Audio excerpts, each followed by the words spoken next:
আসসালামু আলাইকুম। চতুর্থ রমজানের ইফতার প্রিপারেশন ব্লগে আপনাদের সবাইকে স্বাগত। প্রতিদিন ভাজা পোড়া খেতে আর ভালো লাগে না, তাই আজকে তৈরি করেছি একদম দেশি আইটেম।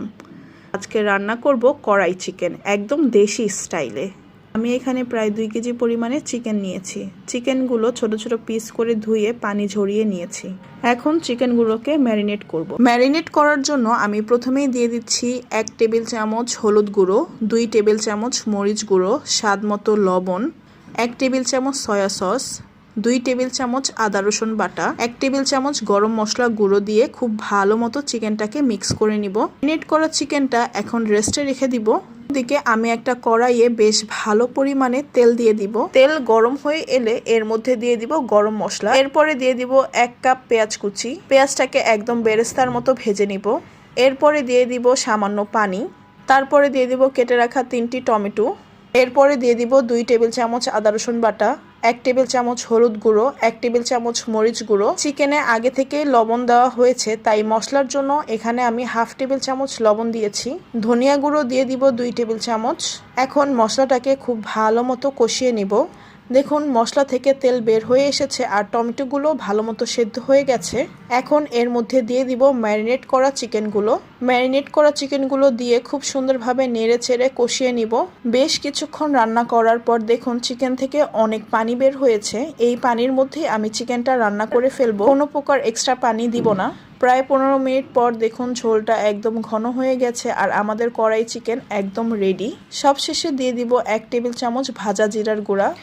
সবশেষে দিয়ে দিব 1 টেবিল চামচ ভাজা জিরার গুঁড়ো।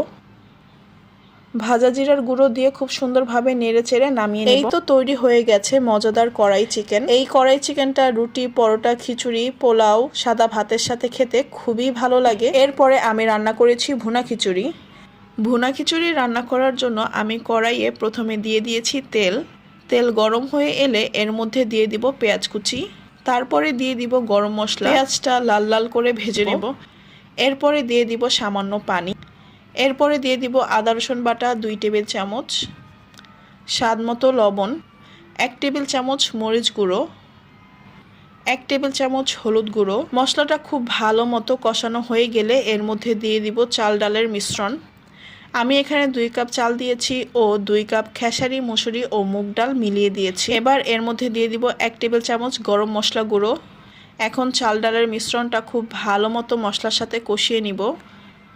এরপরে দিয়ে দিব পরিমাণ মতো পানি। আমি এখানে প্রায় 4 কাপ চাল ডাল দিয়েছি, তাই 4 কাপ পানি দিয়ে দিলাম। আমি যেহেতু ভাতের চাল দিয়ে খিচুড়ি রান্না করেছি, তাই পানির পরিমাণটা কম দিয়েছি। এরপর কাঁচামরিচ দিয়ে ঢাকনা দিয়ে ঢেকে রান্না করব প্রায় 10 মিনিট। 10 মিনিট পর দেখুন চালটা ফুটে উঠেছে। এখন দমে দিয়ে রান্না করব আরও 15 মিনিট। দেখুন খিচুড়িটা কত সুন্দরভাবে রান্না হয়ে গেছে আর চালগুলো একদম ঝরঝরা রয়েছে। খিচুড়ির সাথে শুটকি ভর্তা বা শুটকি ভুনা আমাদের লাগবেই, তাই আজকে রান্না করেছি শুটকি ভুনা। রেসিপি অন্য একদিন দিব ইনশাআল্লাহ। এরপরে আরও করেছিলাম বেগুন ভর্তা। এই তো আজকের ইফতার তৈরি করা শেষ। ইফতারের সব আইটেমগুলো আমি সার্ভ করে দিয়েছি। আজকের ইফতারে ছিল মজাদার ভুনা খিচুড়ি, সাথে ছিল 2 ধরনের ভর্তা, শুটকি ভর্তা আর বেগুন ভর্তা। আরও ছিল দেশি স্টাইলে কড়াই চিকেন।